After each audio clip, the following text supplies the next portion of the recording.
I think he was close. Yeah, he was. They were the same time. He was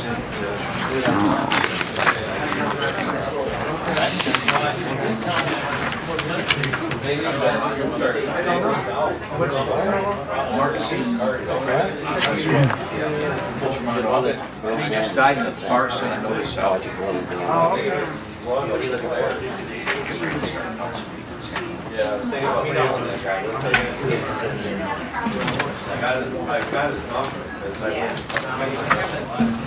Hello. Where's your consent decree?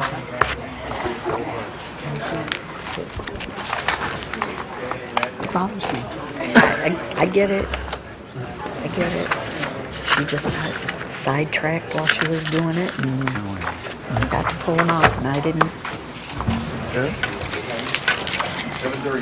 The paperclip was on him to pull. Letting her do her paper shuffle. Well, it's the applications for these dealers, and they shouldn't have been in there. Shame on Jessica. And Yeah, I called her this morning, first thing. I called her before. I know. It's close to being up front, right there. Well, I see it this way. I wasn't sure if that's what it was. I had paper clipped it and turned it sideways for her to Good pull thing. out and put in the back of the package because I need to have them, but they shouldn't have been. Maybe not mine. Yeah. Yes, tomorrow morning. Thank you. Oh, you know how to play all that stuff.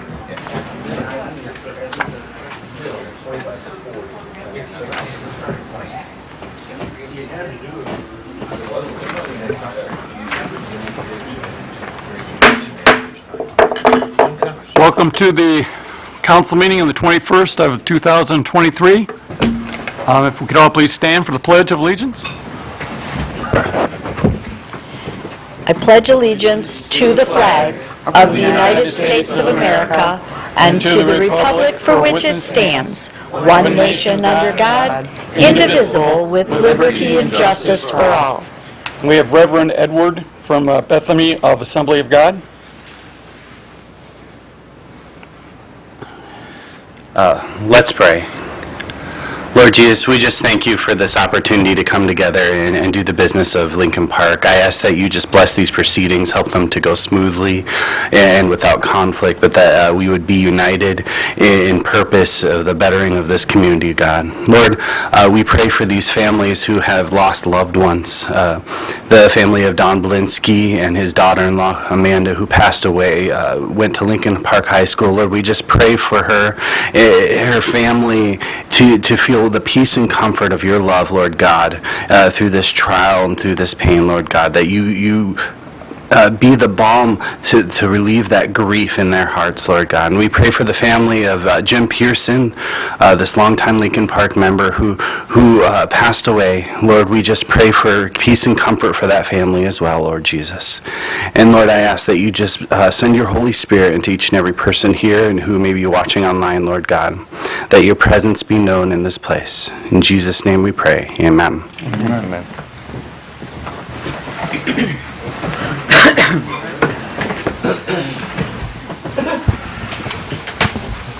Can we have a roll call, please? Certainly. Councilpersons Bear, Here. Dupre, Here. Ross, Here. Salcido, Here. Zoer, Here. Tobin, Here. And Mayor Higgins. Here. I have a few remarks this week for the mayor's remarks. Looking at the calendar, I was thinking, not a whole lot happened in the last 2 weeks. Then I started writing down my remarks, and there was quite a bit of stuff going on, and quite a bit of stuff coming up. So, please bear with me. First of all, you may have noticed we announced that we were going to have an early meeting today, and then we did not have an early meeting today. And at this point, I would like to announce that our city manager has decided he's going to be seeking his future someplace else, and I wish him good luck and congratulations in the future endeavors. He will be hanging around with us for a while, so don't nobody panic.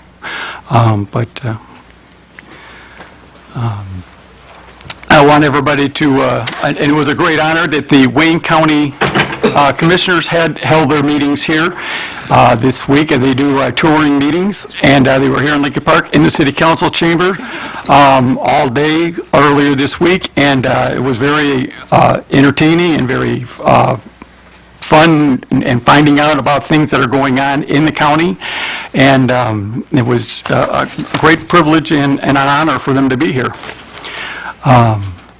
I'd like to remind everybody that Lincoln Park Days is this weekend. It's something that everybody in Lincoln Park waits all year for. The carnival, the rides, the fun, the concerts. It's going to be great, as it always is. We also have 3 new events that will be coming our way. We have Movie in the Park coming on September 23rd. We have the Nightmare on Fort Street, which will be at the band show, which is 3240 Ferris. There'll be concert and trunk or treat and just all kinds of Halloween stuff all day long. And then after Halloween, we're going to do something new. We're going to have the Pumpkin Smash, and we're going to do that at Council Point Park, which is 3123 River Drive, and you'll be able to get rid of your used pumpkins and help the environment all at the same time. So 3 new events coming up. Looking forward to that. This weekend, we did have a nice event over at the community center. The backpack giveaway by the police. They gave away over 700 backpacks packed with all kinds of stuff. I'm going to say my grandkids were really excited. They got new backpacks until they realized that it was because school's coming soon. Then they weren't so happy anymore. But, you know, some very big announcements. Oh, another big thing happening tomorrow at the band show, blood drive. Please come on out. It's a very needed thing right now in all of Downriver. It's the blood is really low. I want to congratulate the fire department. They got a grant today from federal government, $113,000 for the fire department. And then I also got word that the court also got a $17,000 grant thanks to the Wayne County Association grant. So congratulations to the court as well. Okay. With that, we will move on to the consult agenda. Consent. Yeah, consent agenda. All right. First, we'll have the approval, resolved that the following items listed under the consent agenda be approved as presented to the mayor and city council. Approve the minutes of the regular meeting on August 7th, 2023. Approve the accounts and claims payable. Approve the charitable solicitation of the KFC Tootsie Roll fundraiser. Approve the special event 8-side vendor show. Approve the renewal and used auto dealer license. Attend the training for the police department. Solicit bids for the police towing contract. And reaffirm the drug and alcohol policy SMART. I'll move. Support. Councilpersons Ross? Yes. Dupre? Yes. Bear? Yes. Salcido? Yes. Soar? Yes. Tobin? Yes. And Mayor Higgins. Yes.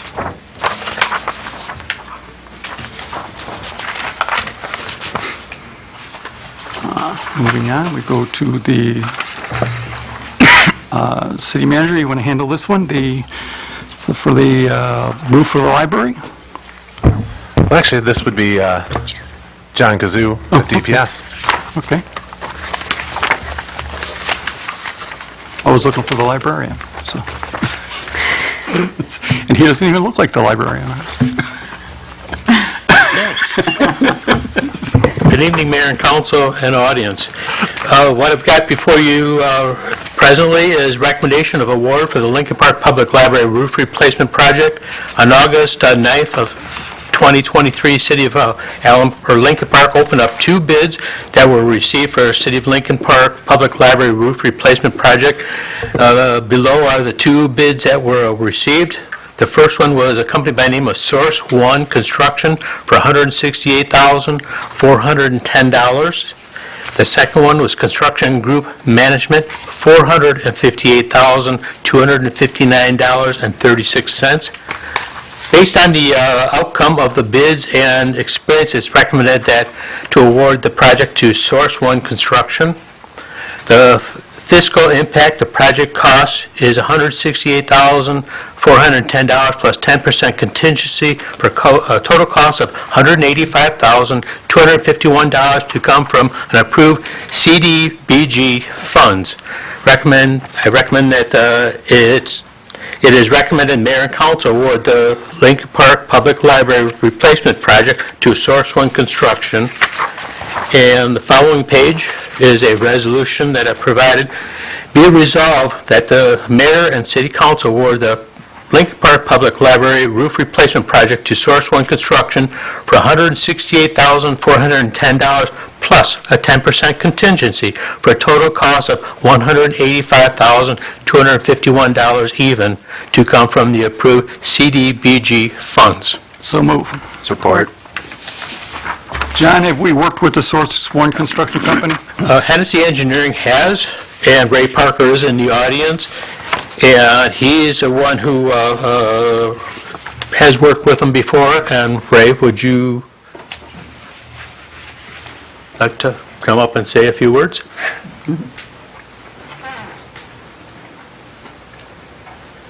Mayor and Council, so Source One, we reached out to them. We've worked with them in the past. There was 2 projects in the city of Woodhaven. One they were awarded, the other one they were not the low bidder for. They reached out to me based on the contingency and everything we have. They feel that the roof project can be completely done. It's putting a new, basically a membrane over top of the existing roof, tying in all the flashings and putting new coping around the roof rim, as well as gutters and downspouts. Okay, thank you. Through the chair. Yes. This is actually to both of you with your experience. The less expensive one, is that a realistic number? Yes. Okay, The other one is not. okay, thanks. To the chair. He got you. The roof, it's not a total tear off? No, this will be just a new membrane over top of the existing with another layer of insulation added. Why are we doing that? I'm just curious. Did the other company, were they gonna do a complete tear off? No. To do a complete tear off of that roof, it's a built-up roof. It's a built-up roof underneath. You're probably looking at $600,000-$700,000 to do a tear off of a new roof. It's a built-up roof of several membranes, several layers of coal tar pitch. Nobody wants to touch those roofs anymore. It's easier to go over the top of them and leave them alone. Okay, thank you. Maureen? So when you're saying the library, are you including the community policing building that's attached to it? No, Just the library? just the library. And how is the roof on a community policing building? Is I- it in bad shape also? Honestly, I haven't looked at that roof at all. There's a separation between the 2 buildings along the roof line that I was told just to look at the library. Thank you. Through the chair, Yes. I could ask Ray, is that normal to go on top of the existing? Yes, yeah, they do it all the time. There's actually several different methods. We're going over top of the roofs because of the cost of removing the material. And you're basically, when you remove everything, you're down to the structure of the roof now. You're going to have to shut the library down completely. So by going over the top of the membrane, you don't have to do that. How long is the roof guaranteed for? 20-year warranty. Okay. Anything else? Hear nothing, I call for the vote. Mayor Higgins? Yes. Councilpersons Bear? Yes. Dupre? Yes. Ross? Yes. Salcido? Yes. Soar? Yes. And Tobin? Yes. If I John, you're up. could, the second item on the agenda for myself, and what I'd like to step backwards for a second, the library roof was and is a CIP project in this year's budget, and it came in below that budget number. Now to move on. I don't know if anybody can picture this, but over by Council Point Park, where the restroom is, there's a building adjacent to it. that used to be the River Drive Pump Station. Recommendation to award the River Drive Pump Station roof replacement project. Background, on August 9th of '23, City of Lincoln Park opened 5 bids that were received for the River Drive Pump Station roof replacement project. Below are the 5 bids that were received. Great Lakes Roofing, $12,920. White Pine Building and Development, $15,640. SAS Home Services, $17,540. CNS Construction Management, $19,872, and then Structure Tech Restoration, $23,332.17. Based on the outcome of the bids and experience, it is recommended to award the project to Great Lakes Roofing. Fiscal impact, the project cost is $12,820 plus 10% contingency for a total cost of $14,212 to come from the capital improvement account number 420-001-188, 818-000 WS31. Recommendation to award, or recommend that the mayor and council award the project to River Drive Pump Station roof replacement project to Great Lakes Roofing. And the attached resolution, be resolved that the mayor and council award the River Drive Pump Station roof replacement project to Great Lakes Roofing for $12,920 plus 10% contingency for a total cost of $14,212 to come from capital improvement account 420-001-818-000 WS31. Move on that. Support. Through the chair. At the last council meeting, I asked if you could look into this to see if, since that's being redone, the pump station's being redone, if we could use ARPA money for the roof. So this isn't the same, Same station. this isn't the same station. This is River Drive. The other 2 pump stations are the Emmons and Lincoln pump stations. Then there's no way that we could put this under that category instead of the general fund? It wouldn't be general fund anyway. It's coming out of water and sewer. Capital improvement. Yeah. Oh, okay. I mean, if there's extra money left over from ARPA, this would be something that we could consider using. Possibly, but, I mean, the money, all the ARPA funds are currently allocated. Oh, Yeah, I think there's like 10,000 maybe as a contingency, but we've already gone over on, with you, as you guys remember, we went over with the animal shelter. I think we went over a little bit when we awarded the police department expansion, and then we had to allocate some more for the generator project, so. The electrical here, Yep. too. And yeah, so it's gonna get eaten up pretty quick. okay. I was just hoping that we could. Through the chair. Yes. John, do we know the warranty on this one? 20 years. Thank you. To the chair, is this a complete tear-off? Yes, yes it is, plus some boards underneath also have to be replaced. Thank you, sir. Hearing nothing else, we call for the vote. Mayor Higgins? Yes. Councilpersons Ross? Yes. Bear? Yes. Dupre? Yes. Salcido? Yes. Soar? Yes. And Tobin? Yes. You're on a roll, John. Then the next and last item, authorization to auction off a Ford F-250. We refer to it as M26.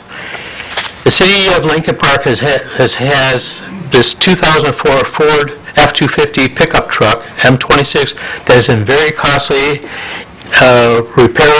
need to repair and hard to find the parts because of the age of it. And my recommendation is to auction it off and or scrap it out. We presently, this past December, have picked up a new F-250 to replace it. So the financial impact will not be a negative impact on the budget at this time. There will be a positive impact on the budget when the vehicle is sold. Proceeds to go to the credit to fleet management, sale of used equipment account number 661-932-649000. Recommendation is to recommend that the mayor and council authorize the City of Lincoln Park DPS to auction off the vehicle, the 2004 F-250 pickup truck M26, VIN 1FTN F 250 LX4E C7 9010, or to scrap it out if not sold. I'll move. Support. Need to read the resolution. Hearing none, I call for a vote. Councilpersons Bear, Yes. Tobin, Yes. Dupre, Yes. Ross, yes, Salcido, Shore, Yes. and Mayor Higgins. Yes. Thank you, Mayor and Council. All right, can we have the fire chief up?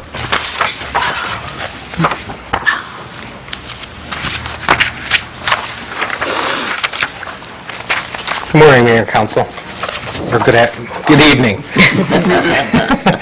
The Lake Park Fire Department is requesting the purchase of a LifePak 15 heart monitor. This device is a critical piece of equipment in emergency medical responses to heart attacks and strokes. We currently have 3 LifePak 15 heart monitors in service. 1 is 4 years old, and 2 are over 12 years old and no longer support software upgrades. I'm requesting to waive the bid process due to Stryker Medical is the sole proprietor of LifePak 15 heart monitors. Budget impact is $44,672.07. This comes with a 1-year manufacturing warranty, a 4-year preventative maintenance warranty, and this includes unlimited repairs, parts, labor, travel, and battery coverage. Funds will come from capital improvement number 410-001-93. It is recommended that the mayor and council adopt this resolution for purchase of the LifePak 15 heart monitor for the price not to exceed $44,672.07. Okay, whereas the fire chief is requesting the funds to pay for LifePak 15 heart monitor funds will be taken from the capital improvement program 401-001-983, whereas the fire chief is requesting to waive the bid process due to the Stryker Medical as sole proprietor of the LifePak 15 heart monitor. Be it resolved that the mayor and council of the city of Lincoln Park approve the purchase of the LifePak 15 heart monitor from Scholar Medical of Grand Rapids, Michigan for up to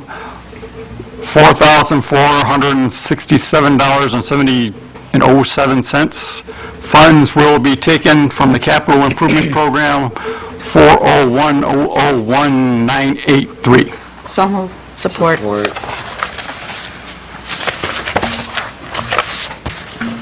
Hearing none, I'll call for the vote. Councilpersons Dupre, Yes. Ross, yes, Bear, Yes. Salcido, Yes. Soar, Yes. Tobin, and Mayor Higgins. Yes. And my next resolution is the fire chief is requesting to approve an agreement with OneSolve for Code Red emergency alerting system. This would replace Nixle as the primary wireless emergency alerting system for the city of Lincoln Park. This is a cloud-based emergency alerting system that can be done remotely. It will be used in conjunction with our emergency alert system for push notifications to landlines, cell phones, and email to the citizens of Lincoln Park in the event of emergency. This will provide fast, accurate information. This can be used to target an area for notification, for example, water main breaks and road closures. The budget impact, the yearly cost for OneSolve Code Red is $8,127, a one-time implementation fee of $500. The total cost would be $8627. Funds will be taken from the cable fund account 214-734-818. It is recommended that the mayor and council adopt this resolution. Be resolved that the mayor and council of the city of Lincoln Park authorize the fire chief to purchase the Code Red from the OnSolve for WEA wireless emergency alerts for the citizens of Lincoln Park. Be it further resolved that the funds for the agreement for OnSolve Code Red come from the cable fund account 214-734-818. Support. Through the chair, Your Honor. Yes. Hey, Chief, a quick question. How do you plan to roll this out to the residents, and what time frame are we looking at? So We're going to roll it out the same way we did with Nixle. We're going to put it on the city's webpage for sign-up. We're also going to take water bills with the landlines or cell phones and implement that into it. And then we're going to tell everybody, Facebook, however. This will take about 2 to 4 weeks per the salesman or the rep that's doing it. So we're hoping this is a very good system for the city of Lincoln Park. Thank you very much. What is the cost for Nixle right now? You know? $7,500 a year. And this is a better system and it can target smaller areas? Yes. And You can put geofencing up. Okay. Oh, okay. Who's going to be able to control sending these alert out? Will like the DPS, if there's a water main break, be able to do that, or do they have to contact you? That is up to us and how we want to do that. If we want to give John or one of John's foremen the ability to do that, they can do that. You can have as many administrators or people with access as you want, not to have too many, Right? but yeah. I just would like to see it implemented because with Nixle, we don't get that targeted audience that we need to get when something breaks. So, okay, thank you. Through the chair? Yes. Thank you. Chief, is the Nixle subscription up? Yes, it is. It is up, okay. Yes. Did I overhear right the other day that Nixle's going out of business, or are they folding? They're not folding, they're changing their model. Okay. That's the rumor, so to speak. Okay. All right. All right, hearing nothing else, I'll be calling for a vote. Councilpersons Tobin? Yes. Dupre? Yes. Bear? Yes. Zor? Yes. Ross? Yes. Salcido? Yes. And Mayor Higgins? Yes.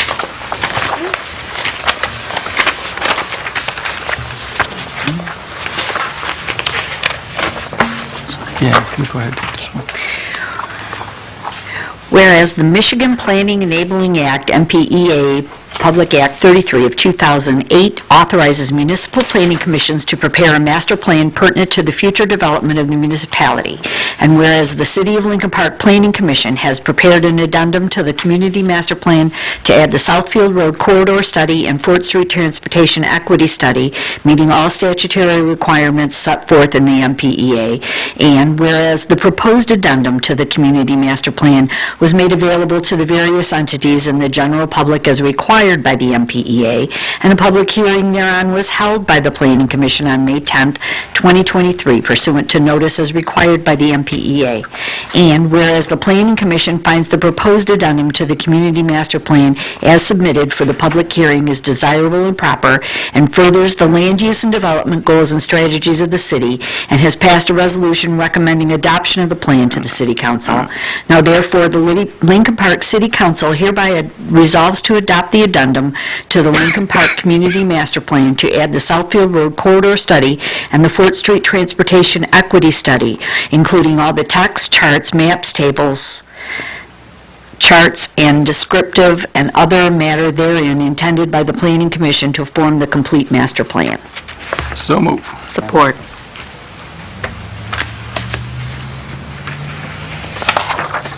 Hearing, does anybody have any questions? Call for the vote?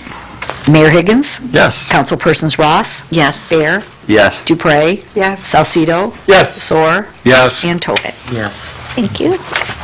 Next up is our police chief.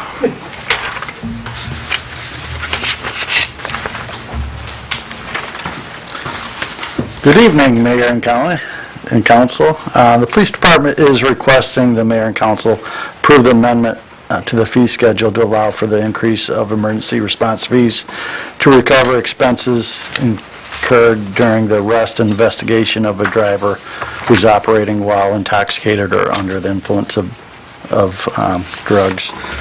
These fees, if passed, would be court-ordered for the reimbursement of the police services. The fees are attached there. Emergency response fee, breath test would be $250. Emergency response fee, blood test would be $350.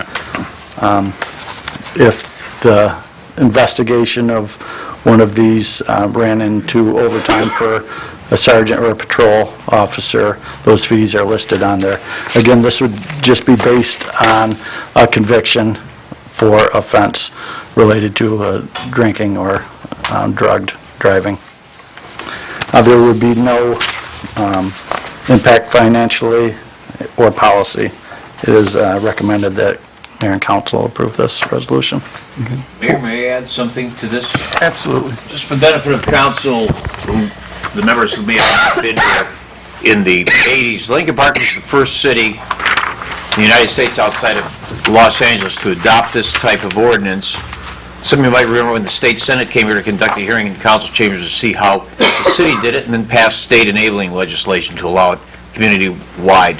Our fees have maintained the same structure since that time, and we've had to actually get a collection firm in to get a lot of it paid. We have a law firm working to collect the debts, but the city still was the leader. It was upheld in Michigan Court of Appeals in the 1990s, and you're going to put the police finally in the 21st century. Maybe 23 years too late, but it's about time because this thing's been on the book for almost 40 years. Well, yeah, almost 40 years. And it's about time that they catch up with the costs here. We're going to then expand it to ask council to approve expanding it for arrests where they don't follow through with prosecutions. That'll be the next step. Thank you. Whereas Section 20901 of the City of Lincoln Park Codified Ordinance states, council may, by resolution, from time to time, adopt service fee, license, permit, application, and user fee charges for its agencies and departments, said charges to be paid forthwith by the individual or businesses against whom or which said charges are assessed. Be it resolved that the mayor or council be authorized to the amendments of the fee schedule following: emergency response fee, a breath test, $250, an emergency response fee for blood test, $350, emergency response fee for overtime sergeant, $38.79 an hour, an emergency response fee for overtime patrolman, $30.24 an hour. I'll move. I'll support.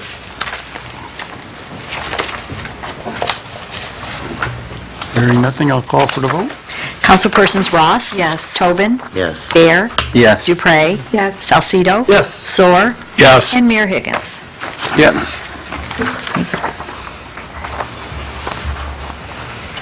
Yes. Whereas the mayor and city council pursuant to Section 1 of Chapter 4, appointed officers of the Charter of the City of Lincoln Park wish to appoint Edward Zelenak, city attorney for the City of Lincoln Park, and whereas pursuant to Section 4 of Chapter 4, appointed officers of this Charter of the City of Lincoln Park, mayor and council further wish to establish compensation for these duties of city attorney. Now therefore be it resolved, the Lincoln Park mayor and council does hereby appoint Edward Zelenak to the position of city attorney for the City of Lincoln Park for a term to begin January 1st, 2023, and expire on December 31st, 2024. And be it further resolved, the mayor and council approve the city attorney retainer agreement for the city attorney, heretofore attached as Attachment A, and be it further resolved that the mayor and city clerk are authorized to execute the city attorney retainer agreement on behalf of the City of Lincoln Park. I'll move. Support. Through the chair, Your Honor. Yes. Briefly, on both of these, it says January of 2023. Is that? Missed it by that much. That's because that's when their previous agreement expired, so Yeah, we're catching up. That's Just the catch up. appointment date. That's the Councilman, appointment date Council by the President's charter. All right, thank you very much. I noticed that on the other was also the same thing.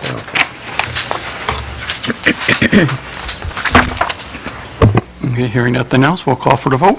Councilpersons Ross? Yes. Tobin? Yes. Bear? Yes. Dupre? Yes. Salcido? Yes. Soar? Yes. And Mayor Higgins. Yes. Whereas the mayor and city council pursuant to Section 218.02B of the City of Lincoln Park Codified Codes wishes to appoint Amy Higgins, Assistant City Attorney, and whereas pursuant to Section 218.02E, the mayor and council further wish to establish compensation for these duties as Assistant City Attorney. Now therefore be it resolved, the Lincoln Park Mayor and Council does hereby appoint Amy Higgins to the position of Assistant City Attorney for the City of Lincoln Park for a term to begin January 1st, 2023 and expire on December 31st, 2024. And be it further resolved, the Mayor and City Council approve the professional services agreement for Assistant City Attorney heretofore attached as Attachment A, and be it further resolved that the Mayor and City Clerk are authorized to execute the professional service agreement on behalf of the City of Lincoln Park. And I'll move on that. Support. Mayor, disclose you're not a relative, please. That's what I was just going to say, that I'd let everybody know that where Amy Higgins is a very nice person, she is not a relative of mine, so. And hearing nothing else, we will call for the vote. Mayor Higgins? Yes. Councilpersons Dupre? Yes. Bear? Yes. Ross? Yes. Salcido? Yes. Soar? Yes. And Tobin. Yes. Whereas the mayor and city council pursuant to Section 218.02B of the City of Lincoln Park Codified Codes wish to appoint Murray Slomovitz, Assistant City Attorney, and whereas pursuant to Section 218.02E, the mayor and council further wish to establish compensation for these duties of Assistant City Attorney, now therefore be it resolved, the Lincoln Park Mayor and Council does hereby appoint Murray Slomovitz to the position of Assistant City Attorney for the City of Lincoln Park for a term to begin January 1st, 2023, and expire on December 31st, 2024. And be it further resolved, the mayor and council approve the professional services agreement for Assistant City Attorney heretofore attached as Attachment A. And be it further resolved, the mayor and city clerk are authorized to execute the professional service agreement on behalf of the City of Lincoln Park. So move? Support. Question? Yes. Have we done an agreement with Mr. Smolovich before? May I give the answer? Mr. Slomovitz has worked, he was with the Wayne County Prosecutor's Office. He's in his 80s. You may see him at the courthouse all the time. He was brought in during the tenure of the emergency manager, and apparently there was never a formal appointment. He just kept working and working. And he and Mrs. Higgins are there 2 to 3 days a week, and I know you see them there. And I want to advise, because you don't publish their salaries here. When you see their contract, I want you to know they're making $30 an hour less than the court-appointed counsel that are working there. So the prosecutors were working at that rate. They didn't ask for a raise, so I think they should be credited for that. But I will tell you, in terms of Wayne County experience as a prosecutor, there's no one that could beat Mr. Slomovitz. He's worked all over, and he once ran the out-county office when it was at Wayne County General and Eloise back in the 60s, 70s, and 80s. I mean, he's a classy act, and he's here all the time, so. And so is Mrs. Higgins. Thank you. Any other questions? Then we will call for the vote. Mayor Higgins? Yes. Councilperson Dupre? Yes. Bear? Yes. Ross? Yes. Salcido? Yes. Soar? Yes. And Tobin. Yes. Thank you. All right. Be resolved that the cost and the recovery fees of the Exchange Club's Lincoln Park Days event be reduced to 50% of the actual cost incurred by the departments. This has already been moved by Maureen Tobin and seconded by myself.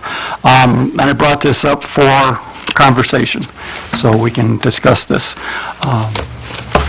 So I'll leave it to Maureen to go ahead. Well, to start, a little history of the Exchange Club, Lincoln Park Days. This is our 102nd Lincoln Park Days.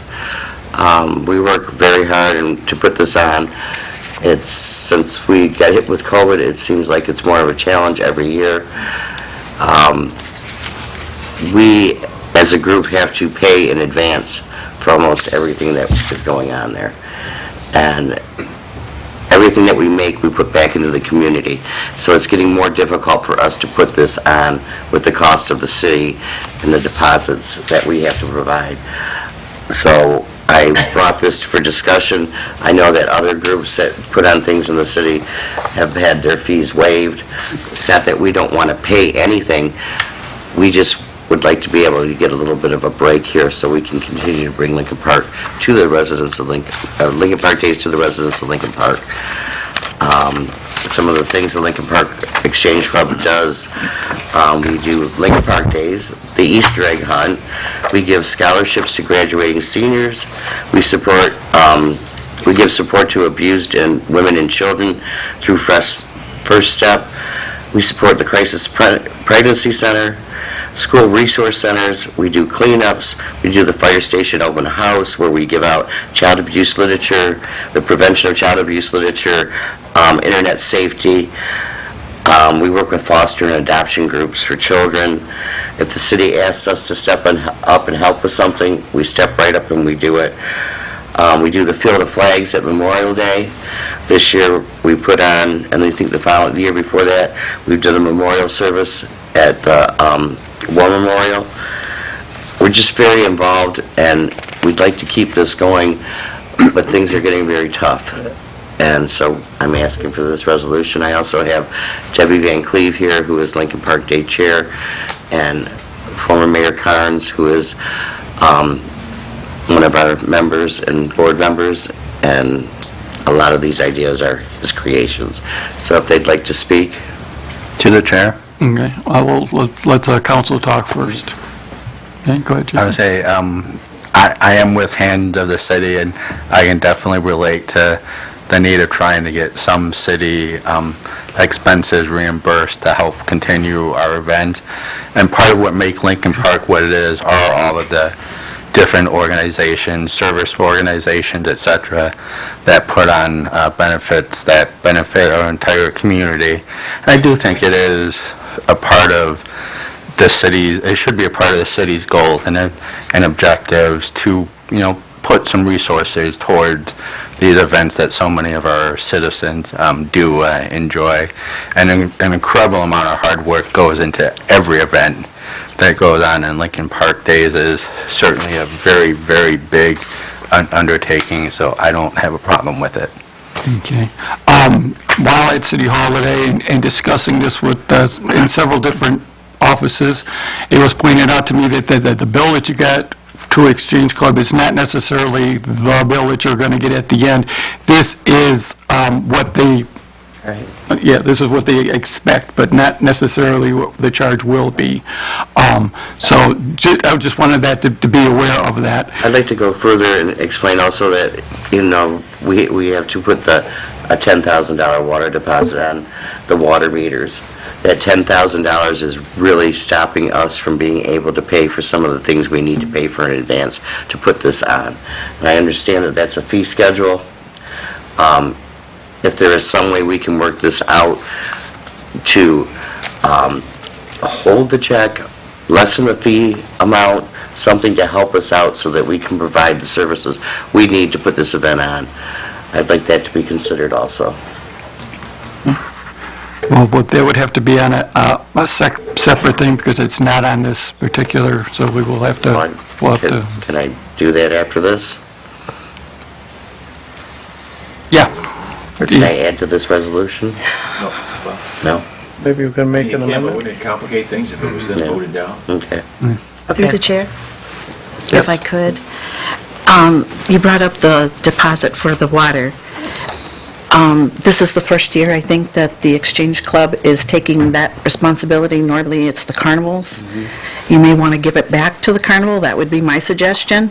Or maybe the Exchange Club do one and the carnival do the other. It is my understanding that the reason this cost has come forward is because the water meter disappeared last time, and there's no proof of who took it, but it's pretty obvious who did. Through the chair? And I can't, I don't want to say any more than that. Water meter didn't disappear from Lincoln Park Days. That was from the Spring Fling Carnival. You're getting it. So that one has nothing to do with it. But we're protecting that water meter is what we're doing. So, Right. so we And understand. as far as the cost recovery, that's just an estimate. You don't put deposits down on the cost recovery.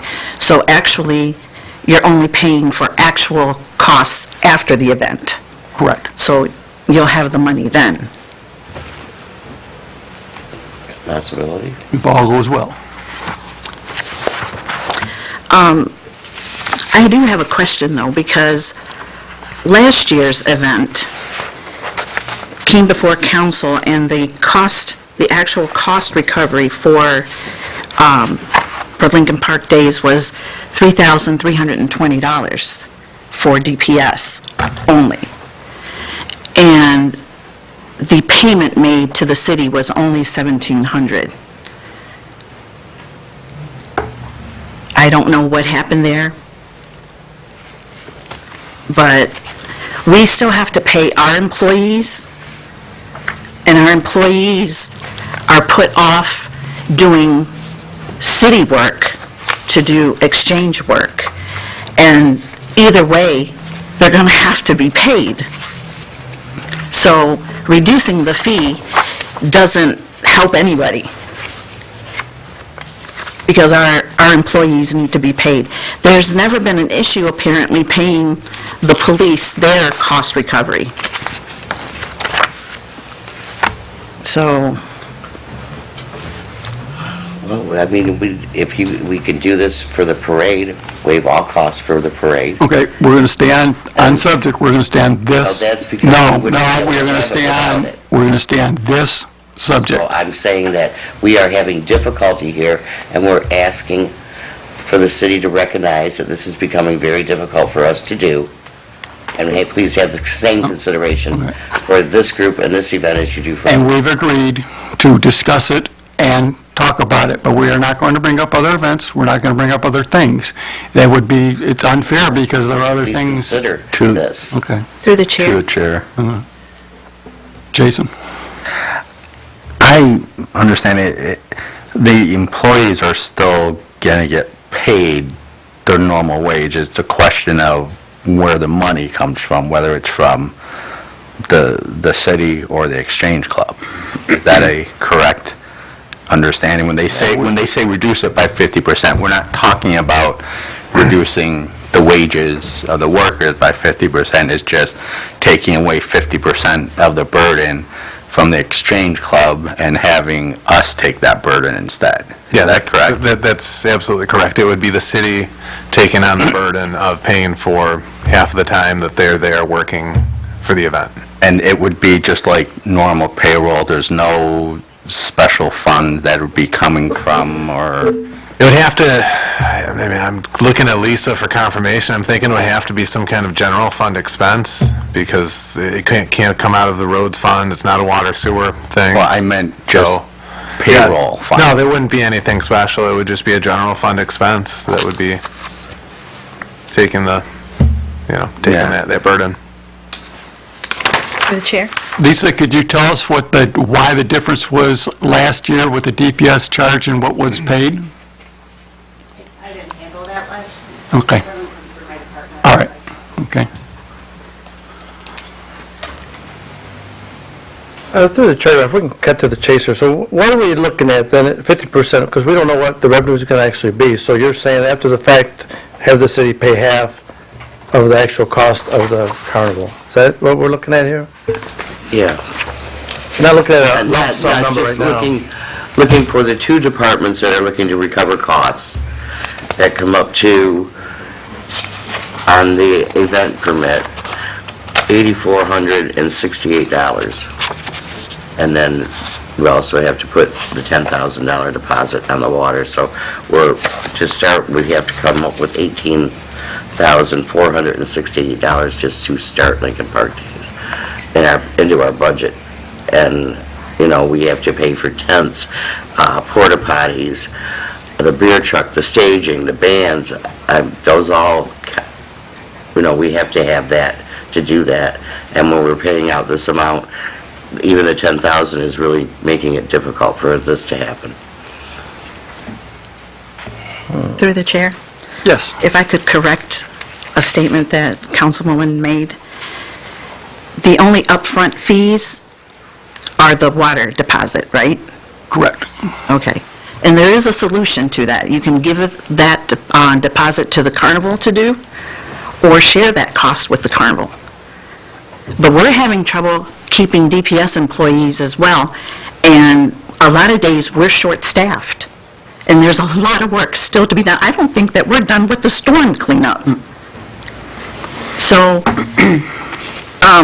we're putting more on our DPS guys, and if we have to keep them so that not only do they do the Exchange Club duties, but do their daily work, then they're into more than 8 hours. Who's going to pay the overtime? Okay. John, would you like to tell us exactly how you came up with your cost? We have it sitting in front of us, but that way the public will understand where the cost comes from. Again, good evening, Mayor and Council. I'm back. Let me go backwards for a second. This is a cost not yet been determined because we're just in the process of going to be starting to set up for this event. But if we go back to last year, now I'm going from memory, we had put in before this body here, and we received approval of approximately $5,300, approximately. The cost incurred was approximately $3,300, which was kind of $2,000 less than what this body had approved. We did cut corners and we streamlined a lot of items, and it came down to $3,300. This year, we put together an estimate, and again, it was an estimate, but it's also predicated on that estimate is exactly that. It's just an estimate. And what we will do, as we did last year, we will track the task that is either mandated that we do for a safe setting or that the Exchange Club has requested us to do. And we will name what that task is and the time spent by our staff. If it comes out to be significantly less than the $5,300, that's great. But what I'm gathering here is if that's the case, then it sounds like that would be cut in half. That would be a time and material process. And what material would that be? Right now, I don't know if the last time any of you went by Gregory Park, but right now there's a partial piece of, I want to say fencing, paralleling Gregory Park. We've asked the water main contractor, because he's used that for like a staging area, if you can leave that up, then we've only got to worry about putting fence around the other portions of the park, which would save us time, material, and product. And if they do, that's great. That's another cost savings right there. But if it's damaged, if we damage their product and we have to replace it, so be it. We'd have to replace it. And in the past, what we've done is we've also cold patched. We've gone out and weed whipped like the horseshoe area, the tennis courts, stuff like that, which in all righteousness probably should have been done last year by the grass cutting company. I haven't been out to the park yet this week to look at that, but those are items that just simply take up time, money, and effort. And for the Exchange Club's behalf, they want this area to look like a sharp-looking area, and I don't blame them. We all want that. So what wasn't done by the grass cutting company, we were asked to do that, so we did. And that was inclusive last year of the $3,300. If we don't have to do that again, then that would reduce some of that cost. Thank you. Through the chair, Your Honor, I have a question for John. Last year and years in the past, this is voluntary overtime, right? You're not forcing nobody to work or nothing, right? I'd rather fix water mains, or I'd rather be at the park picking up trash and then digging a hole at a water main. So do you have enough staffing to handle both projects? No, we do not. In all reality, this is not an after-hour, 8-hour workday event. We do this on city time, let's call it, between 7:30 and 3:30. And unfortunately, if we had a water main break, I'm going to have to send my people to the water main break first. And if there's any time left in their workday, then they would go back to continue setting up for this event. Okay, well, just so you know, I've been a long-time member of Lincoln Park. I'm in favor of this. This is something that the people of Lincoln Park look forward to every year. It's over 100 years. And I don't see the budget impact that we don't know yet. So I say let's roll ahead. That's why I believe it's been brought before this body. Thank you. Thank you. Through the chair, Yes. if I may just make a quick comment, the cost recovery is nothing new. and the actual costs incurred will be paid after the fundraising event. Okay.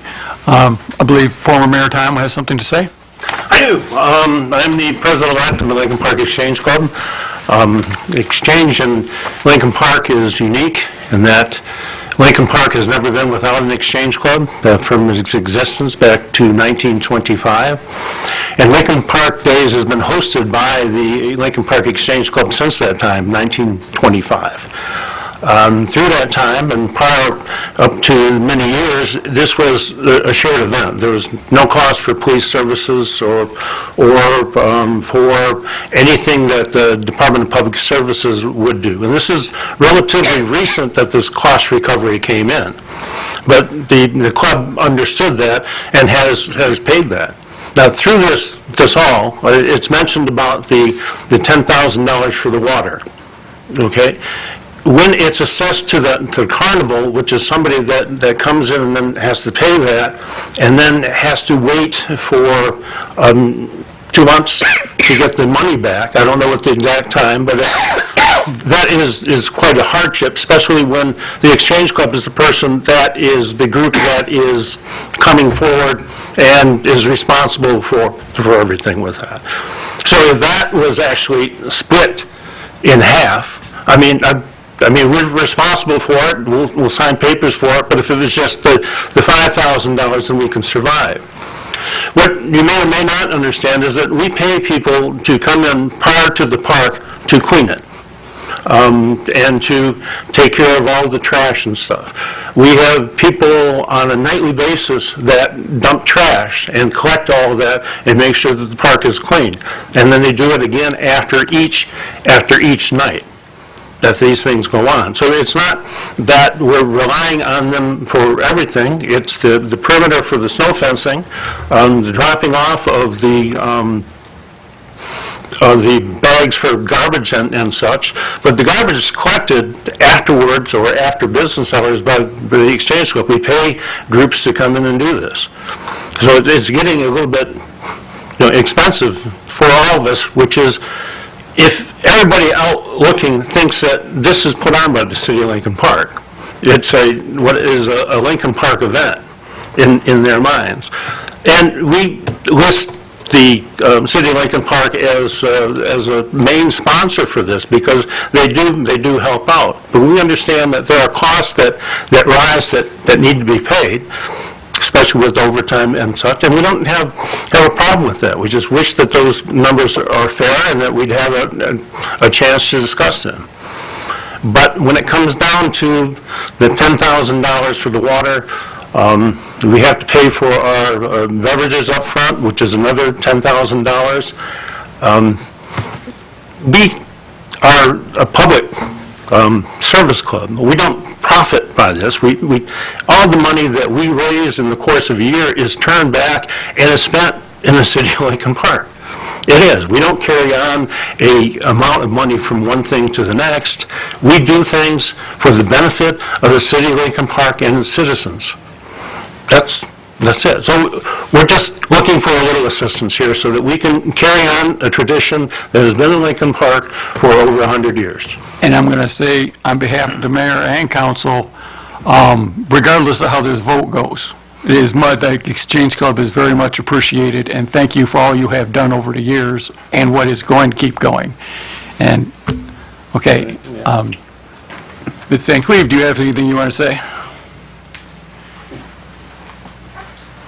These organizations that Tom talked about that we pay are organizations in the city, the Downriver Wrestling Club, the Skate Company, a camp for handicapped kids. They are the ones that we're paying to do park cleanup, clean the bathrooms, pick up trash, things like that. So we're really still giving that money back into the community for these organizations to have their fundraising money. Thank you. Anybody else have anything to say? Then we will call for the vote. Councilpersons Tobin? Yes. Mayor Higgins? Yes. Councilperson Bear? Yes. Dupre? Yes. Ross? No. Salcido? Yes. And Zor. Yes.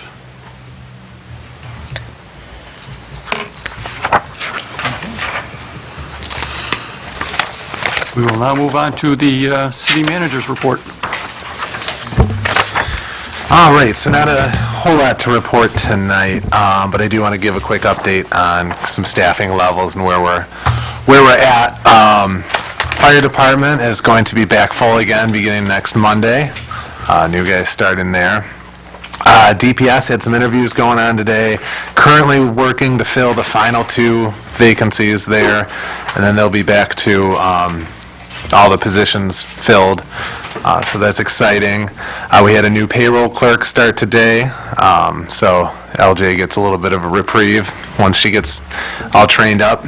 And then we have a new water clerk starting next Monday. So clerical positions are being filled, DPS positions are getting filled.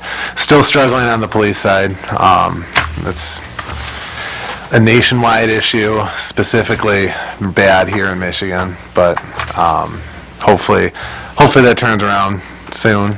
And then just the last thing I want to note is the Ecorse Creek cleanup took place on the 12th. Had a smaller group, but they were pretty good. Got a good near 200 pounds of trash pulled from the park and the creek, so that was good. And then the final Ecorse Creek cleanup for the year will be September 9th, and that will start at 9 at Council Point Park. So I'm happy to answer any questions any of you might have. Through the chair? Yes. Since Nixle is expired, and it'll be a little bit before we get Code Red, how are we going to? I think we're still able to use Nixle at the moment. Oh, we are? So- Okay. Very good. So there really won't be a lapse. Yeah, there shouldn't be an issue. Okay.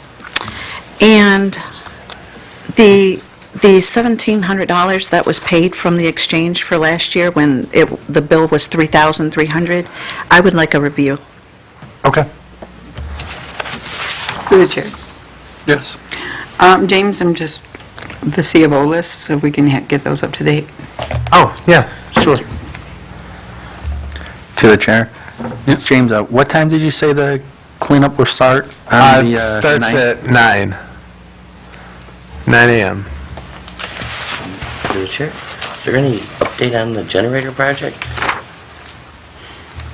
Ray, do we have anything?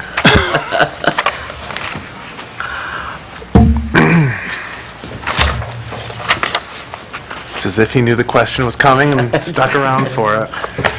The generator project, we're having an issue with the contractor that was awarded.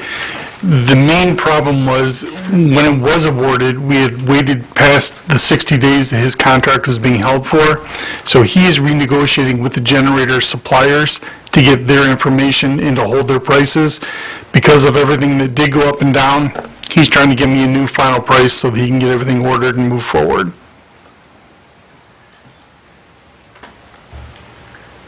Okay. So the cost will be going back up to the city? Yes. Yeah, we'll have to. It'll have to. Order, I suppose. It was on hold because it was That's what I ordered and thought too. it was ordered and it was going to take this long for it to come in. It's going to take a year for it to come in. The timelines have decreased recently, but he's working with all 3 suppliers that he had worked with initially to make sure that we can hold the pricing as close as to what it was. The issue is when, again, it came before council, it was past the 60 days that he has to hold his bid for, and that was the whole issue. So I've been working with him, trying to get him a revised update and everything on it. All right. Thank you. As long as we're on sore subjects, let's go to everybody's favorite subject, GFL. Can you tell me anything that's occurred this week other than they stole my garbage cans? Well, okay, that's the first report I've gotten of that. So we're continuing to work on resolutions. We've been in contact with pretty much their entire team. They're supposed to be sending us weekly reports of all issues that have been reported, when they've been resolved, that we can kind of reconcile with the reports we've been getting, so that we can essentially hold them accountable. Enforce some, it's a little easier to enforce some provisions of the contract when they have proof from themselves telling us that they didn't get it done when they were supposed to. So that's one of the things we're working on right now. Okay. Anybody else have anything for the city manager? To the chair. Jason? Would you have any update on the National Fitness Center with the concrete pad that's been going in? So I know they've been having some issues getting the contractor to finish the project. Brandon keeps telling me it was going to be last week and then hopefully this week. And the week goes by. Right, exactly. So I think they still have a little bit left to pour before they do the install. I could get some more information for everybody, though I wasn't really prepared. Okay, I was just curious because we've all seen that construction. Brandon told me last week that he believed it was going to be ready, it would have been, the cement should have been done last week, and it wasn't. So, like the city manager said, we're in another hold for that project. Okay, thank you. Anything else for the city manager? Okay. Then we go to a department head. We have the building department.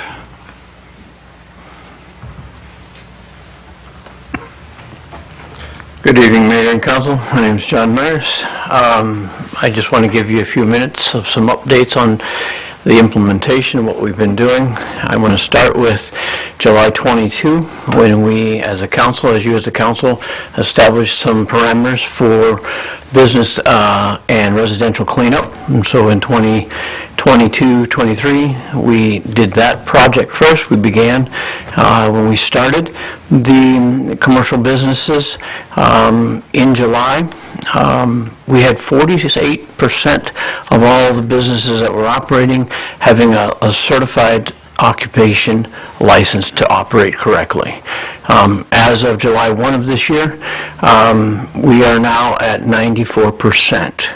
Our lowest is 84% on one of the 5 streets. 2 of our major streets, Fort and Dix, are at 97%, and everything balances out in the middle. So we're excited about that. So we went through last fall into phase 2, which was to create a cleanup of sign ordinances based on our city's ordinances.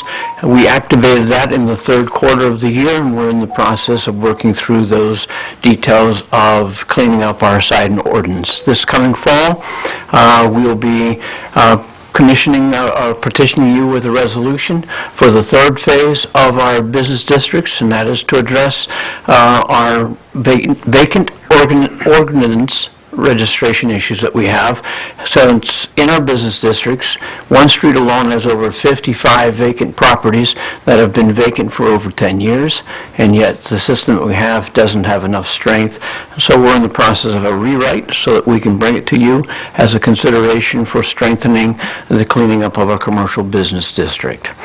As we start into July, just correction, let me give you a background on one other thing. In that, I finished my 2nd phase of certificate of International Code Council. I have one more to go. I'll finish that in this year. I also finished a fire inspectors phase 1. This year I'll also complete my certification in probably fire inspection 2 or building a fire plan review. So that's in our schedule coming up.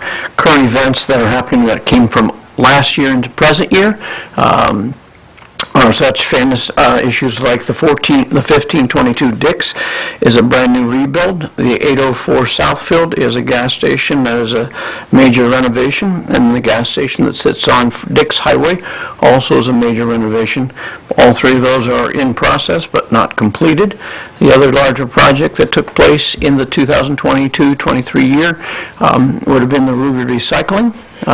We've had a number of issues with it. We've met with them on a number of levels. We brought in Eagle, and hopefully this Thursday or Friday we will meet with the city's leadership and their leadership of the organization and finalize what we and they will agree on will be the completing requirements for maintaining the property that they have in existence. Some of the subjects will be the time level granted to pave the entire dirt surface that is there, the completion of the retention pond, possible intention of raising several of the walls over 10 feet, which is our zoning ordinance minimum, and putting a sound barrier on those. So The fire, the police, engineering, DPS, city management, myself will meet with them to discuss the discussion of the topics as they've continued to meet all of our demands presently. So they spray every 2 weeks, rain or shine, so that the dust is eliminated at that point. The other topic that has come in the end of this year, in the beginning of this one, is the Lincoln Park Mobile Park. The city now has given us jurisdiction along with the state. We are the regulatory jurisdiction for that park. We have met with them as recent as last week. We have already had the eviction of 18 residents and 18 homes in the park. We also have condemned the only structure they have on the building, and they don't have to come down. It won't be able to be renovated. And so what we're doing now on our next process is requiring them to give us a site plan for the entire park, which will require them to redo their roadway, provide for the fire department a 30-degree turning radius for every road turn that they want to create in the park, as well as then allow us to, they're going to eliminate dumpster enclosures for us so that each home will have their own collection agency process. That'll eliminate some of the high risk and dumping issues that they've been taking on over the last 3 or 4 years. So there's an update on that larger project. We'll see how we go. We now will do, as we do with the city, anything that's a residential rental, we will have the same standards for inspecting their properties for occupancy as a rental, as well as creating new violations. They have 18. If they want to put them all back together, they have the right to go through a building permit process to do so. But we won't permit them at this point to put any new buildings on it or new trailers until we have a master plan of the layout of the city. So those are some of the fun departments that we've done and we're working through at this point in time. Starting in July of this year, we have begun to take a closer look at our residential cleanup. And as you all know, we have been granted the opportunity to realign our code enforcement. And as of August 7th, the realignment has activated and it has gone live. We have in the building department a coordinator and 2 officers, and their responsibility is vegetation, grass, and then building structure. So we've already started. They've been with us now for 2 weeks. We'll give them a little more time to learn all the software programming, their guidelines, and where we're going. So what we have done is we've started a light, soft touch where there's no permits being, no violations written that may cost a homeowner any money for a permit. So we started with grass, alley work, and a removal of illegal vehicles. And so as we get our guys adjusted to being proactive, instead of waiting for a phone call, those are the activities and implementations that we've started in our dangerous building. Thank you. 2 other things we've done. We've now added another online service to the building department.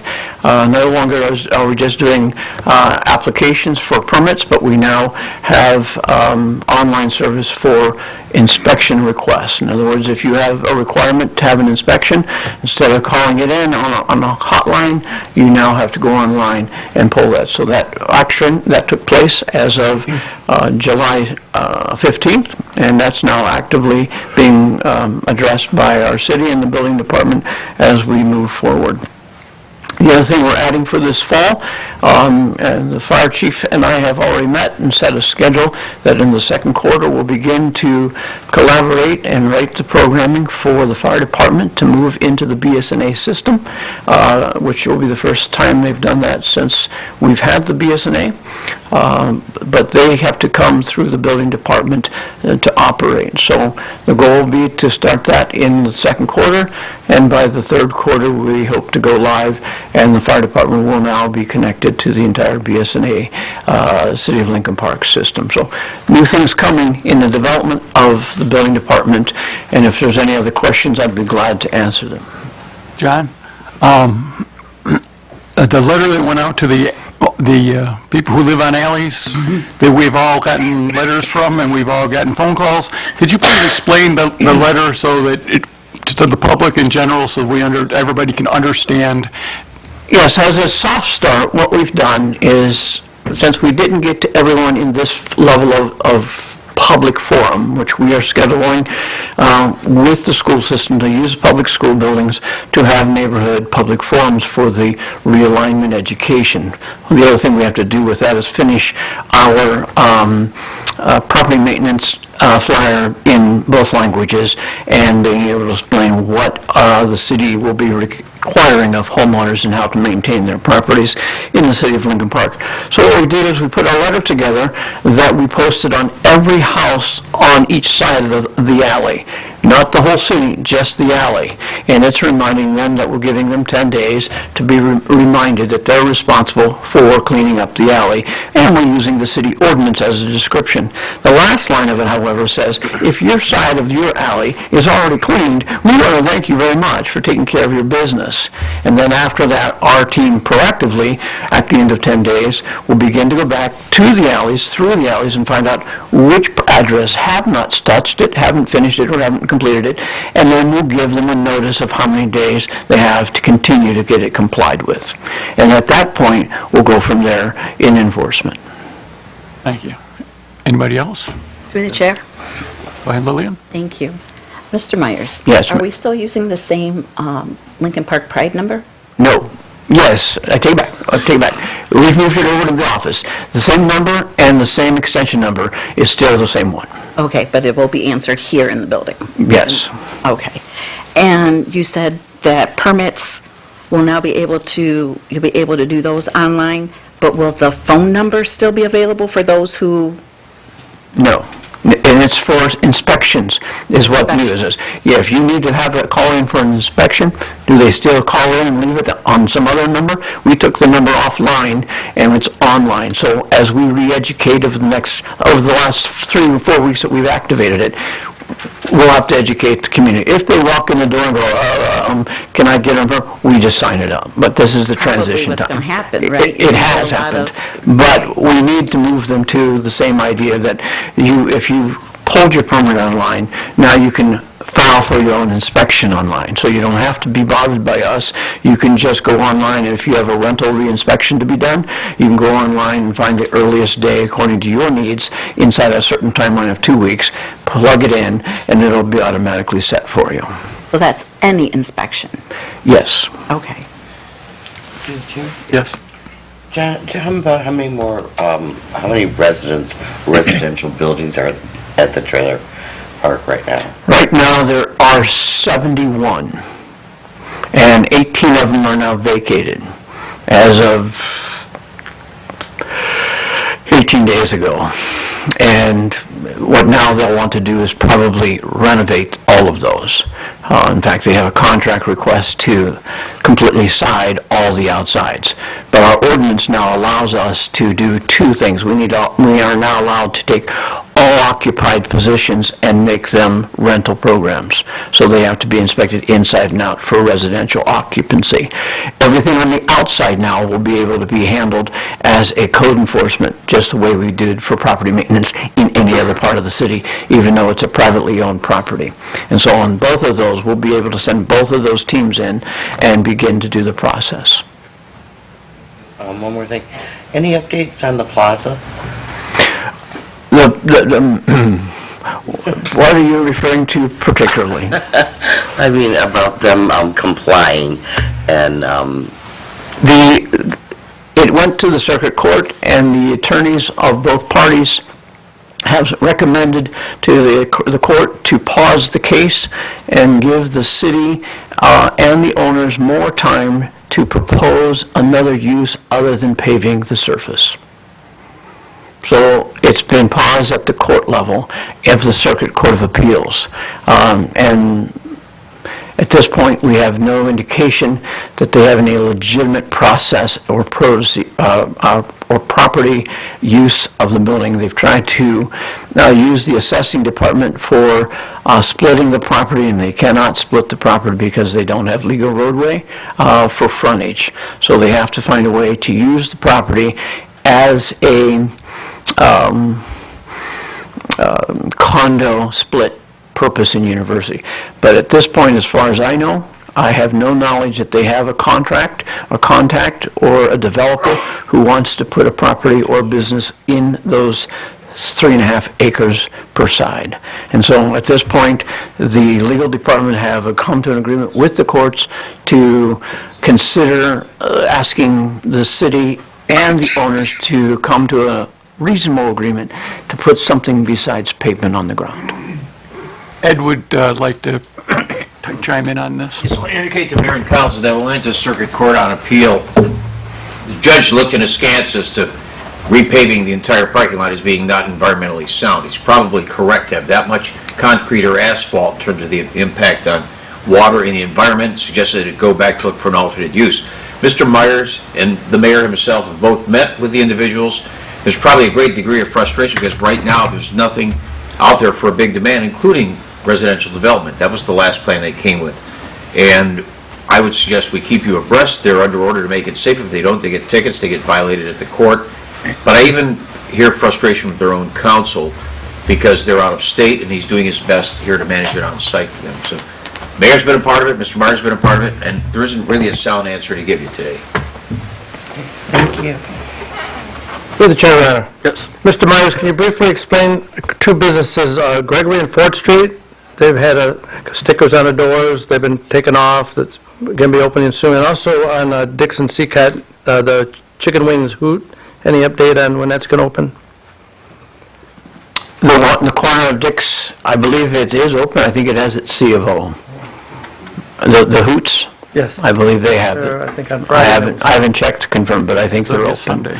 I think they're licensed to have their C of O. Thank you. And Gregory and Fort Street, the little, next to the old pool hall there. I'm trying to picture the building in my head, I apologize. The old bar that I asked you about. Is that a blue building now? Yeah. It's all isolated by itself? Yes. It's going to Planning Commission. They want to put a restaurant in it. It'll be a challenge for them to accomplish that. That's been an interesting property. I believe it is 1126 as the property address. In the last 3 years, it has been sold 4 times. They buy it and then they forget to check to see if it can be used for the zoning that they have. And you understand that property has been a gas station, it's been a repair shop. It's been something else. It was. You're thinking 1126 is the old bus station. That's correct. That's This is down closer to Emmons. So the pool hall on Fort Street. It's got to be. They put up the big sign that said I can't. Blue Lagoon. I will look into it and tell you what it is. Oh, Blue Lagoon. Yeah, I know. Blue Lagoon. Nothing's happening with this property. It is sitting idle. The sign has to come down. It was put up illegally. It hasn't been granted the right to put up. This was a fight between a present owner that had a license that they were trying to reclaim for a liquor license. But at this point, there is no action, and they have not moved since the mayor had his video with them. Thank you. To the chair. Mr. Myers, the trailer park, are we making it safe for our officers and fire department to go in there as they are cleaning this up? The last meeting we had both the police department and the fire department with us, and that is the requirement, is that the biggest challenge that part of the team of the park is saying, you want us to take away lots that we can make money off of. And we reminded them our responsibility isn't making the money. Our responsibility is making life healthy and safe and the wellness for all people. So yes, we're requiring for every turn that they need to put in it, it needs to be a 30-degree radius. They won't lose as many lots as they may think due to the fact that as they expand, they won't be able to use the same square lots because the trailers coming out in factories that they want to put in are bigger than the ones that were built there 35, 40 years ago when they installed them. So we will require a broader setback from the front to the back of each of them, and we'll require them to be wider. So they won't be able to go back to 200 trailers per lot this time. So part of, before they're allowed to put any new building trailers on, they'll have to give us a plan that we approve of and agree to as they do the road build. And as you understand, we've gotten rid of the dumpsters for the entire park, meaning that they would like to go to each home has their own pickup and their own garbage dispenser.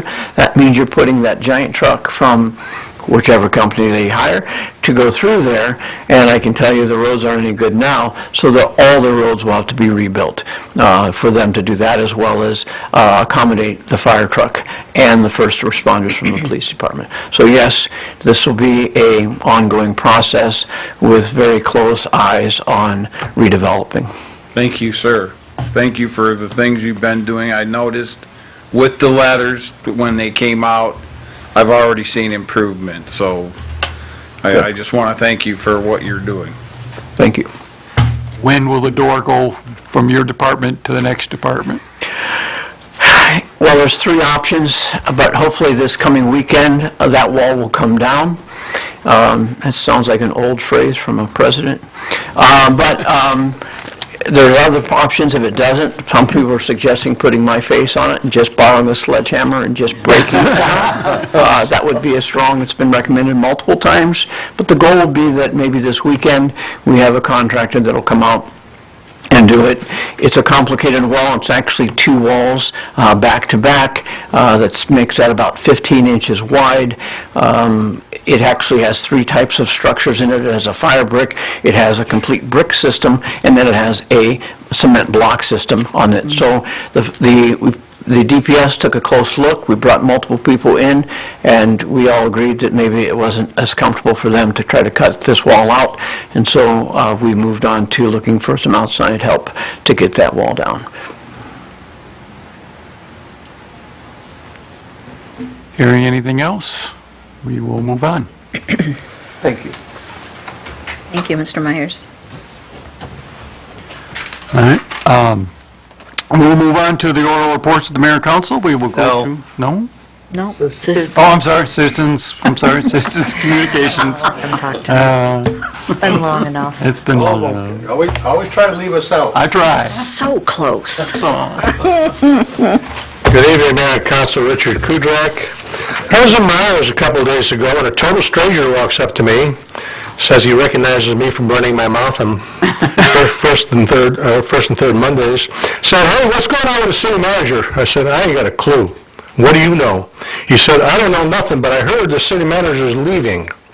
I said, "Well, I didn't know anything about that. I think the city manager leaving at this time is a very, very unfortunate result of whatever's going on behind the scenes. But I did a little research. Remember Matthew Koppler? He just resigned as the city manager of St. Clair Shores. The Macomb Daily said that they had over 60 candidates for that job. Went to the city manager from Southgate, Dustin Lent. When city manager Matthew Koppler left Lincoln Park, I think we had 5 candidates. Clearly, Lincoln Park is not a destination city managers are going to be looking for their next job assignment. When the word gets out that a city manager was not reappointed, I think you're going to have a lot of trouble getting another city manager in here. I think you may want to reevaluate what's going on behind the scenes. Years ago, the city council had the option to vote for a consent decree, and if you did not vote for the consent decree, we got an emergency manager. 3 people voted yes for the consent decree, 3 people voted no, and the 7th person was unavailable to vote, which meant we got a city manager, we got an emergency manager by default. It was a horrific 2 years. I hope you people remember what happened when Bradley Coulter was here. Because if you cannot hire another city manager, we may get John Zeck back, another Lansing wannabe who came in here and ran roughshod over Lincoln Park for a while. I don't understand why the city manager is not being reappointed. I really don't care. But I just hope that, for whatever reason he's not being reappointed, it's not personal. I don't want to hear later, well, I just didn't like him. How well you like him has nothing to do with nothing. The only reason he should not be reappointed is he's not doing his job to professional level. That should be your one and only consideration. When you can't hire another city manager because he was not reappointed, I'm going to remind you of this. Thank you. Anybody else from the audience would like to speak to this body?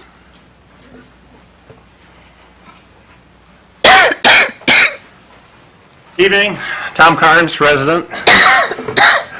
And I'll even start my 5-minute thing because it used to be a deal with me. So Lincoln Park Days. The first Lincoln Park Day was held in 1921. And at this event, which was held on Tajmu Island, which is in Lake St. Clair, I believe, you would take the Tajmu steamer and then go. It was quite an event. There was a Model T that was given away at that event. And then it came down that when the Exchange Club was established in 1925, they took over managing that event. And it was held at Tajmu Park for several years, and then it was transferred over to Bobolo. So we would take the Bobolo boat down for Lincoln Park Day at that particular time. Until 1972, Dominic Roselle, who was the chief of police later on, but he was president of the Exchange Club at that time, brought the Lincoln Park Days over to U Center Park. So the creation of the hockey rink and then the community center there, it was right to bring that event back to, well, really home. Lincoln Park Day should be in Lincoln Park. And it continued on there with no break except for 2 COVID breaks. So no fault of our own. It continued on. This is quite an event. I think that there are some 30 to 40,000 people that will frequent it. It's an opportunity for people to get back with friends, reacquaint with people that they went to school with. We are moving the entertainment a little bit to make it more convenient and comfortable for the people that are attending for the vendors and the carnival. But we're looking for quite a show. There is 50 Amp Fuse, which is coming on Friday, which is a great local band. Then on Saturday, there's an AC/DC tribute band that is playing. And on Sunday is Santana Project, which if you like Santana at all, they will knock you out. There's another group that's playing on Friday called Wisteria, and it's all free entertainment. That's the one thing with it, is that there's no cost to get in, and it's all a free entertainment. There is a cost for the carnival ride, but such is. And then this year, in conjunction with the Parks and Recreation, Dennis Anderson has a field day.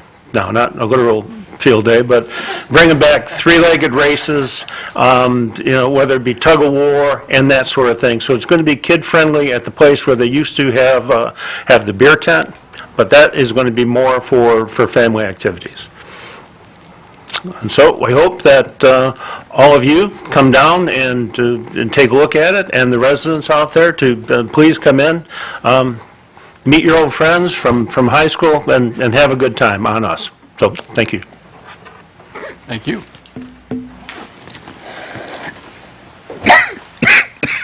Good evening, Council. Everybody knows who I am, Darren Burns, one of the pastors in the city. I just wanted to give a specific shout out to a couple people tonight. We're, as you know, we've been renovating Ford Park.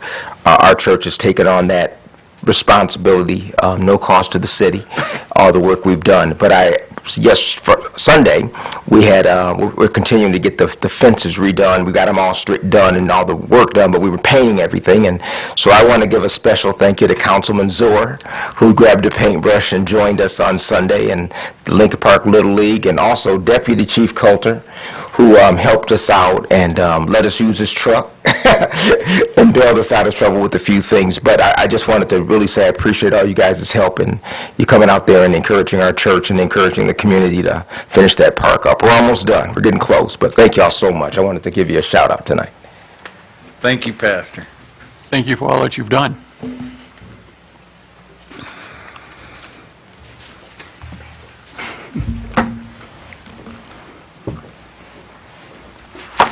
Good evening, Mayor and Council. I'm Brandon Zielinski. A lot of you probably know who I am based on emails that have been sent to you guys. I have a long list of issues that I've tried to communicate with and gotten no responses. So, we want to start with most recent. We have a street sweeper schedule for this city. I have noticed that they have not gone by. I've sent pictures of drains covered in garbage. My street floods regularly. This has been an issue ongoing for years or decades. Is there a street sweeper schedule? Are they coming around on garbage days? Are they coming around on different days? It would be inappropriate for us to answer. Okay. Also, the flooding on Monty and Washington. I've emailed John Kazoo starting April 5th when the construction notice went around that I never received. I continuously emailed him. I went beyond and I started emailing you guys. I emailed the state representative, James Kreisand, also had a meeting with that representative the day after my email went out. We are still experiencing crazy flooding at Monty and Washington. There is no change. There has been debris left in a drain for 49-plus days that have been reported to the city. No response on it. I don't even know. There's so many things on these emails that you guys have seen, and I've gotten no response. That justifies any of their answers to most of these questions. There's the flow of water that goes from Washington. I've asked specifics based on blueprints. I've seen them before with the meeting with John Kazoo. There's water flowing north across the whole neighborhood that is not unnecessary. If it's caught prior, which there was talk with John Kazoo and Dave Logan in the past about adding catch basins and drains in the middle of these blocks to prevent flooding in the streets and in the homes. Let me see, is there anything else?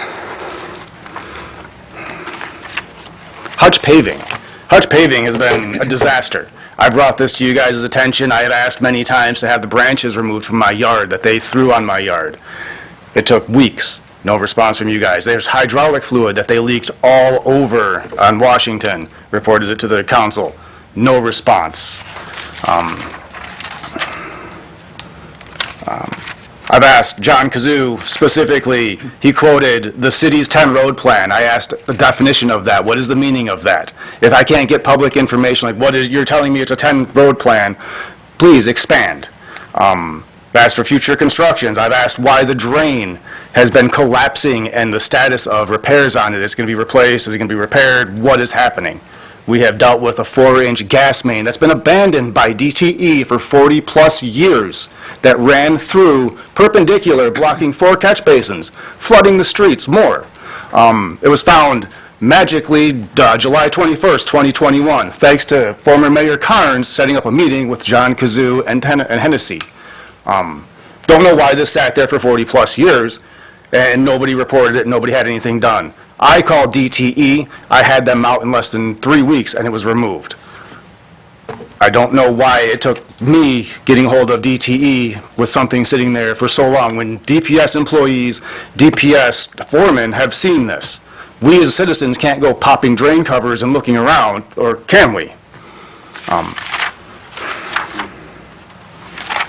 Okay, you've used your 5 minutes, so if you could please wrap it up.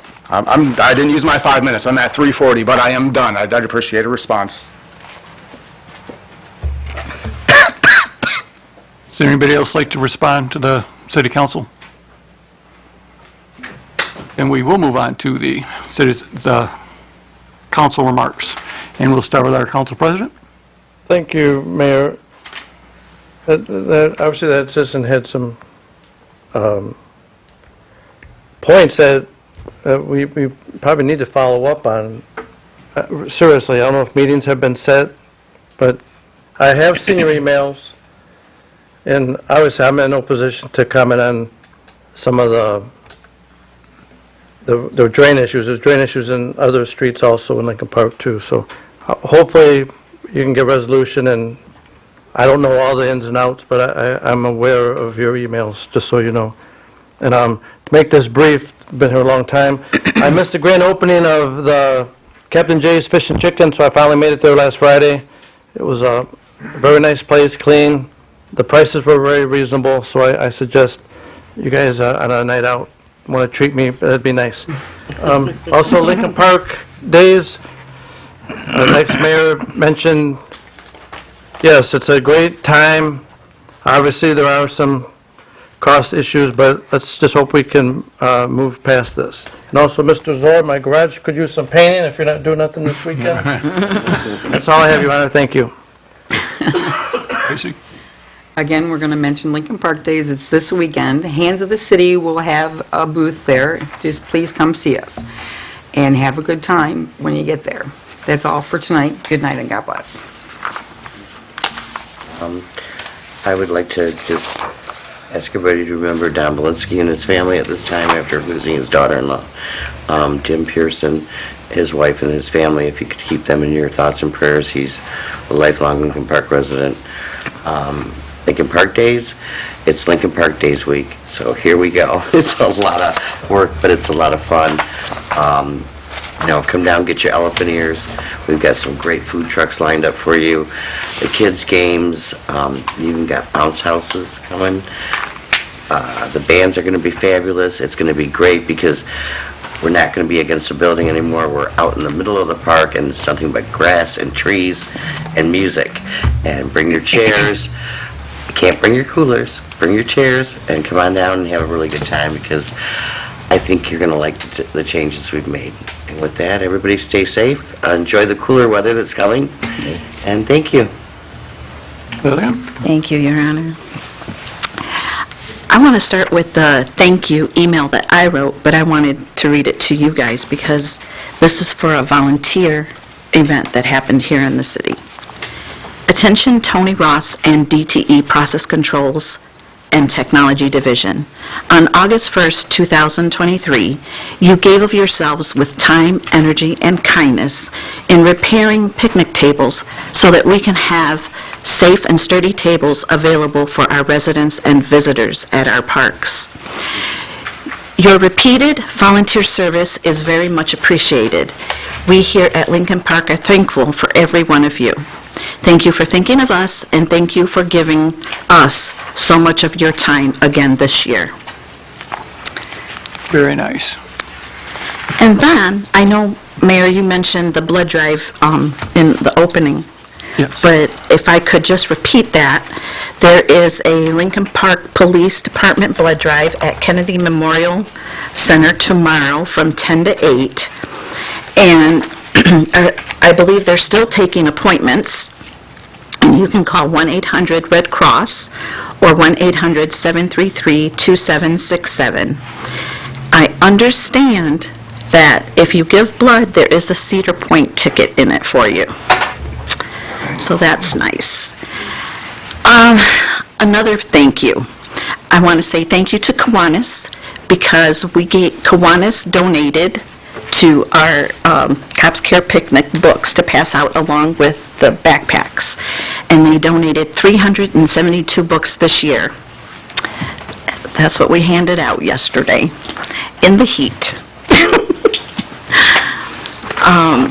And then, for those of you that came in today, you probably noticed a flyer for the Fall Month fundraiser for the Lincoln Park Animal Shelter. And for those of you at home that didn't get to see the flyer, there is a Fall Month fundraiser. The deadline for orders this year is September 20th, and then orders will be delivered September 26th. And this is in cooperation with Schwartz's Greenhouse, and they are offering your favorite colors of yellow, orange, purple, pink, or red. And you can place your order by calling 313-970-5269. And of course, this helps support the animal shelter. And that is all I have. Thank you. Thank you. Jason? Just like to say, I do certainly appreciate the Exchange Club including kids activity for Lincoln Park Days coming up. This is a new part of the program, and I think it's great that they're trying to encompass all age ranges for their entertainment. And I hope everyone can come out and have a great time. That's all. Thank you. Mr. Zor? First, I'd like to offer congratulations to the new hires in our police department, Thomas Amros, and Animal Control Officer Kenneth O'Neill. As of 8/14/23, they were brought in. I'd also like to say there will be August 29th, there's it's called Project Search at Corwell Health in Trenton. It's for 18 to 26-year-old adults, children with disabilities. And it's a combination of classroom study and internship. So it's they'll show us what's going on. I was invited to that by the high school. Just wanted to make note of that. Wanted to thank Pastor Darren again for yesterday, great job. And the blood drive tomorrow at Kennedy Memorial Center. And one last thing, I'd like to say happy anniversary to my daughter and my son-in-law. That's it. I'll say one more thing. Go ahead. I just want to wish my husband a happy birthday. It's his birthday, so happy birthday, honey. And we can't say it enough, we all feel this way. We all feel that Don is part of the family, and we are really feeling bad about the Belinsky family, and what a wonderful daughter-in-law he had, and we feel so sorry for him. Just keep them in your thoughts. And also, as I like to end the council meetings at this time of year, remember, if it's Thursday, there's music in the park. 2340 Ferris, come on out. With that, I'll move for adjournment. So moved. Councilperson Salcido? Yes. Dupre? Yes. Bader? Yes. Ross? Yes. Dorr? Yes. Tobin? Yes. And Mayor Higgins? Yes.